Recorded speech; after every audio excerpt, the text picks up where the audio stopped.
Olá, colegas, aqui quem está falando é Evandro Antunes, presidente da Associação dos Agentes de Saúde do Estado da Bahia, a ASA, editor e escritor do blog Evandro Agente de Saúde.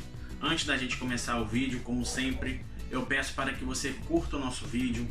Não se esqueça também de se inscrever no nosso canal. Ao se inscrever, clique no sininho ao lado e quando você for clicar no sininho ao lado, tem a opção Todas. Você vai lá e marque essa opção Todas, que significa que todas as novidades do nosso canal você será notificado. Peço também para que compartilhe esse nosso vídeo, para que mais colegas tenham acesso a informação de qualidade. E claro, o mais importante, comente. Pode ser críticas, elogios, sugestões, dúvidas, porque isso ajuda muito o nosso canal a crescer. E claro, também nos dá o feedback de como está se saindo o nosso canal, porque é muito importante para a gente sempre buscar melhorar. O nosso vídeo hoje é a pedido de muitos colegas que eu fiz sobre a questão do PIS/PASEP, sobre a extinção do fundo do PIS/PASEP.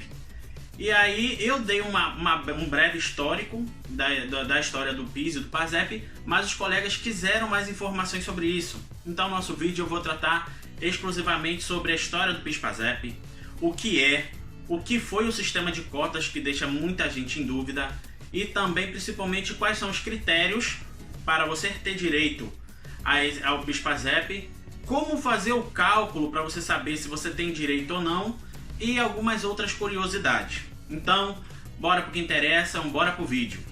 O Programa de Integração Social PIS e o Programa de Formação do Patrimônio do Servidor Público PASEP, mais conhecido como se fosse uma coisa uníssona, PIS/PASEP, mas que são diferentes, eles são contribuições sociais de natureza tributária, devidas pelas pessoas jurídicas com o objetivo de financiar o pagamento do seguro-desemprego, abono e participação da receita dos órgãos e entidades para os trabalhadores públicos e privados. Eles foram criados em 1970, durante o período da ditadura militar, mais precisamente no governo Emílio Médici, em 7 de setembro de 2070, através da Lei Complementar 07 de 70, o PIS, e o PASEP pela Lei Complementar 08 de 70. O PIS/PASEP ele foi instituído com a justificativa de promover a integração do empregado na vida e no desenvolvimento das empresas. Na prática, ele consiste em um programa de transferência de renda, possibilitando melhor distribuição da renda nacional. O PIS ele é destinado para as empresas privadas ou empregados públicos regidas pela Consolidação da Lei do Trabalho, CLT, sendo administrado pela Caixa Econômica Federal. Já o PASEP ele é destinado aos servidores públicos regidos pelo regime jurídico estatutário, sendo administrado pelo Banco do Brasil. E aí a gente entra, vou pegar um pouquinho histórico sobre as cotas, o que foram as cotas. Até a Constituição de 1988, a taxa PIS/COFINS era destinada para cotas individuais por trabalhador, sendo que o rendimento dessas cotas poderia ser sacado anualmente e somente em eventos específicos como a aposentadoria, a morte ou doenças graves como neoplasias e AIDS. As cotas elas são resultado dos créditos depositados pelo empregador no fundo PIS/PASEP entre o ano de 71 até 88. Então você que trabalhou com carteira assinada ou foi servidor público nesse período e está cadastrado no PIS/PASEP, você pode realizar o saque desde que não tenha feito o saque total do saldo anteriormente. Inclusive, tem muita polêmica sobre isso e que está rendendo muitas ações judiciais. Eu vou falar um pouco mais sobre isso no fim do nosso vídeo, mas vamos lá. E claro que eu quero lembrar que o fundo PIS/PASEP ele foi extinto em 7 de 4 de 2020, através da medida provisória 946/2020. Eu falei sobre isso no vídeo anterior, vai aparecer o card aqui em cima, caso você queira dar uma conferida na matéria. No entanto, eu já adianto que o pagamento do abono salarial foi mantido. Quem tem direito ao PIS/PASEP? Eu falei um pouquinho da história desse benefício, desse abono para os trabalhadores. Eu também tratei sobre as cotas, já que muitos colegas eles trabalharam do período de 71 a 88. Então eu achei importante tratar sobre isso. E agora eu vou tratar de quem tem direito a esse benefício. Primeiro, trabalhadores públicos ou privados. Eu vou colocar algumas exceções, eu vou tratar dessas exceções lá na frente, desde que tenha 5 anos de carteira assinada ou como servidor estatutário. Como é que funciona esse cálculo dos 5 anos? Esses 5 anos não significa que o trabalhador ele tem que ter trabalhado 5 anos consecutivos de carteira assinada para ter direito ao PIS/PASEP. Ele tem que ter trabalhado e depois que ele trabalhou, passados 5 anos, ele tem direito ao PIS/PASEP. Então, basicamente, como é que funciona? Fulaninho trabalhou de 2014 até 2015. Então, teoricamente, em 2020, ele teria direito ao PIS/PASEP porque ele passou de 5 anos até 2020, tá certo? Então, esse é o primeiro critério. Tem outros critérios que eles são cumulativos. Então, você tem que ter todos esses critérios para ter direito ao PIS/PASEP. O segundo critério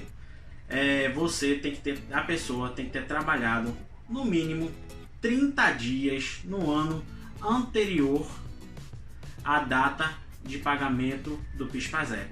Então vou dar um exemplo. Fulaninho começou a trabalhar em 2014. Se ele trabalhou de 2014 até 2015 e não trabalhou mais, mesmo passando esses 5 anos, ele não tem direito ao PIS ou ao PASEP. Por que ele não tem direito? Porque ele não trabalhou no mínimo por 30 dias no ano de 2019, que é o ano anterior ao pagamento do PASEP 2019, 2020 e 2021. Então, para o que ele tem que ter direito? No mínimo em 2019, ele tem que ter trabalhado um mês, 30 dias. Então, se ele trabalhou em 2019 por 30 dias, ele vai receber o PIS normalmente. Mas tem uma outra questão. Ele não recebe mais de forma integral esse dinheiro como recebia anteriormente. Agora ele recebe uma cota. Isso devido à força da Lei 13.134 de 2015, feito por Dilma Rousseff. Ela agora coloca o PIS e o PASEP como de uma cota. Então você tem que trabalhar. O período que você trabalhar vai ser proporcional ao que você vai ganhar de PIS/PASEP no ano seguinte. Um exemplo, se a pessoa ele trabalhou um mês em 2019, ele ganha 1/12 no ano que vem. É como funciona as férias, né? Se ele trabalhou 2 meses, 2/12. Se ele trabalhou 3 meses, 3/13. E vamos, como é que eu faço esse cálculo? Esse cálculo é simples, você pega o salário mínimo e divide por 12. Aí você tem o mensal. Aí se você trabalhou um mês, você vai ter direito àquele período. Vamos lá que seja R$ 1.200 o salário mínimo, uma hipótese. Então, 1/12 de 1.200 é R$100. Então, se ele trabalhou 30 dias em 2019, ele recebe R$100 em 2020 de PIS. Se ele trabalhou R$200 em 2019, ele recebe R$200 de PIS em 2020 e assim sucessivamente, tá certo? Então, qual é o outro critério? Ele tem que ter uma média salarial igual ou inferior a 2 salários mínimos. Então, além desses 2 critérios, no ano de 2019, essa mesma pessoa, somado tudo que ele ganha, dividido por 12, tem que dar menos do que 2 salários mínimos do ano de 2019, que é, no caso, 1.996. Então, já aproveitando o ensejo, o que entra nessa base de cálculo? Bom, segundo a instrução normativa número 247, no seu parágrafo 51, ela deixa bem claro que o cálculo do PIS e PASEP ele incide na folha de salário ou vencimento. Então, por essa razão, praticamente entra na base de cálculo tudo que você ganha, além do vencimento, exceto as que chamam de verbas indenizatórias. Para uma forma de facilitar, eu vou tratar aqui, dividir o que você ganha que entra na base de cálculo. Vamos lá colocar, além do vencimento, ajuda de custo, gratificação, comissão, adicional de função, aviso prévio trabalhado, adicional de 1/3 de férias ou adicional de férias, adicionais por tempo de serviço, como por exemplo quinquênio, adicional noturno, horas extras, 13º salário, repouso semanal remunerado e todas as diárias superiores a 50% do seu salário.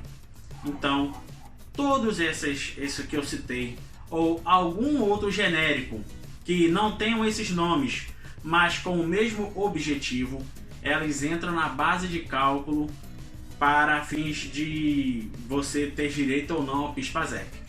E aí eu vou elencar um pouquinho algumas coisas que não fazem parte da base de cálculo para você entender, tá certo? O que não entra para fins de cálculo para o PIS e PASEP. Primeiro, salário família, ticket de alimentação, vale transporte, aviso prévio indenizado, as férias e licença-prêmio indenizadas. Eu vou abrir um parênteses, que essas férias que eu trato agora dos que não têm direito, que não entram na base de cálculo, para as férias que entram na base de cálculo é o seguinte: essas férias são as férias oriundas da demissão.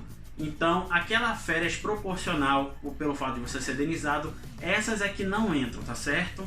Então vamos lá, licença-prêmio indenizada, aí incentivo pago em decorrência de adesão de demissão voluntária, o PDV, e ao FGTS pago diretamente ao empregado, decorrente de rescisão contratual e outras indenizações por dispensa, desde que dentro do limite legal. Vou falar um pouquinho aqui de como a gente faz esse cálculo para saber se tem direito a PASEP. É outra dúvida que o pessoal tem de monte, então eu vou aqui tentar destrinchar um pouquinho com vocês. Primeiro, eu vou aqui relembrar que a base de cálculo é a média salarial do ano anterior do início do calendário de pagamento do benefício. Então, por exemplo, a base de cálculo para a verificação do PIS/PASEP de 2020 e 2021 é um ano de 2029. Então, como é que funciona?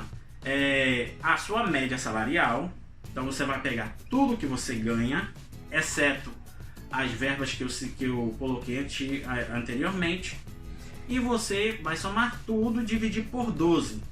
E esse valor tem que ser inferior a 1.996. Para te ajudar, eu fiz uma calculadora do PIS/PASEP. Eu vou deixar o link aqui na descrição. Você clica, é intuitiva, muito fácil de usar. E aí você pode ter uma noção se você vai ter direito ou não ao PIS/PASEP, tá certo? Alguns trabalhadores, como eu disse anteriormente, eles não têm direito ao PIS/PASEP. Isso por não se enquadrar nos requisitos para receber o abono salarial. E aí eu vou tratar de alguns, como funcionários rurais e urbanos contratados por pessoa física, empregados domésticos, trabalhadores autônomos, funcionários com a média salarial superior a 2 salários mínimos, trabalhadores do programa Menor Aprendiz e diretores que não tenham vínculo empregatício, mesmo que as empresas façam recolhimento do FGTS. Aí eu vou tratar das polêmicas, porque está tendo muita briga judicial sobre a questão das cotas do PIS e do PASEP. Essas cotas é que aquela galera que trabalhou de 71 a 88 tem direito. Então, assim, segundo as informações que estão contidas na página O Mega Roubo do PASEP, eu vou deixar o link dessa página na descrição, essa confusão provocada pelo governo, ela propiciou uma série de desvios envolvendo os gestores do fundo. Então, com base na informação de que até 1988 os depósitos eles eram realizados de forma individualizada no fundo, que era uma cota individual, os servidores eles eram detentores de cotas definidas. Isso é, cada um tinha a sua cota. Então a denúncia ela se baseia no seguinte, é que tanto o Banco do Brasil quanto a Caixa Econômica Federal ela utilizou esses recursos das contas individuais em operações financeiras lucrativas. E essas operações elas deveriam ter sido repassados parte dos lucros para os servidores civis, militares e trabalhadores privados. E isso eles não fizeram. E assim também como eles corrigiram os valores utilizando um índice ínfimo de 3% de juros ao ano, inferior aos descritos na lei. E em casos mais graves, eles efetuaram o saque na conta individual e não restituiu os valores.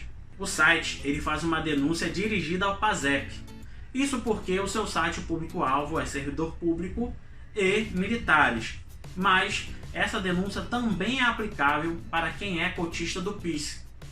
Então assim, para confirmar essa denúncia, o site ele anexou diversas páginas de processos judiciais ainda em trâmite, isso foi em 2018, em que servidores públicos civis e militares obtêm sucesso no recálculo dos valores recebidos, ou que têm a receber. Isso é, que sem o recurso da justiça, esses trabalhadores iriam receber uma ínfima fração do valor real a do que tinham direito. E o site também indica que cada servidor, isso também cada trabalhador de empresa privada, ele pode ter perdido entre 50 mil a 300 mil, isso em valores atualizados em 2018, nós já estamos em 2020. Infelizmente, muito dessas cifras são irrecuperáveis. Isso porque a maioria dos trabalhadores, eles perderam o direito prescreveu, porque eles só podem recorrer à justiça em até 5 anos após eles se aposentarem. Então, se a pessoa ela se aposentou de 2014 e a depender dos meses de 2015 para cá, ela não pode mais recorrer à justiça, infelizmente. Mas, se você ainda não se aposentou ou se aposentou depois de 2015, corra o mais rápido possível e tenta buscar o seu direito na justiça. O que eu vou falar aqui de primeira mão, nós da ASA, a gente já está fazendo a pesquisa desse processo e todos os colegas que são filiados à ASA, que trabalharam de 71 a 1988, ainda não se aposentaram ou se aposentaram com menos de 5 anos, a gente pode correr atrás desse direito para vocês, tá certo? Então assim, se esses valores estiverem corretos, os trabalhadores perderam bilhões de reais por causa de malandragem de banco. Então pessoal, eu vou deixar o link na descrição para que vocês possam dar uma olhada no site. E o que eu quero deixar para vocês, a mensagem é: corra atrás dos seus direitos. Tem um ditado que a gente ouve na faculdade e é muito comum: o direito não socorre aos que dormem. Então, procure o advogado. Se você for filiado a alguma entidade, procure o advogado da sua entidade. Veja se você se enquadra nesse direito e corra atrás, tá bom? Então eu fico por aqui. Antes de finalizar o vídeo, eu peço para que você deixe aquele like. Não se esqueça também de se inscrever no nosso canal, clicar no sininho ao lado. Ao clicar no sininho, você coloca a opção todas, que você recebe todas as notificações do nosso vídeo. E claro, compartilhe esse vídeo, porque informação é poder e informação é empoderamento, e isso te ajuda bastante no seu dia a dia. E para finalizar, eu peço que você comente. Pode ser dúvidas, elogios, sugestões, críticas. Isso é muito importante para que a gente sinta esse feedback, para saber se a gente está agradando, se a gente não está. Né? Também dê sugestões de matérias, é muito importante, porque a primeira matéria do fundo do PIS/PASEP foi uma sugestão de uma colega, e esse vídeo ele é fruto das dúvidas dos colegas oriundo pelo vídeo que eu fiz sobre a extinção do fundo. Então tá bom, pessoal? Até a próxima e aguardo vocês.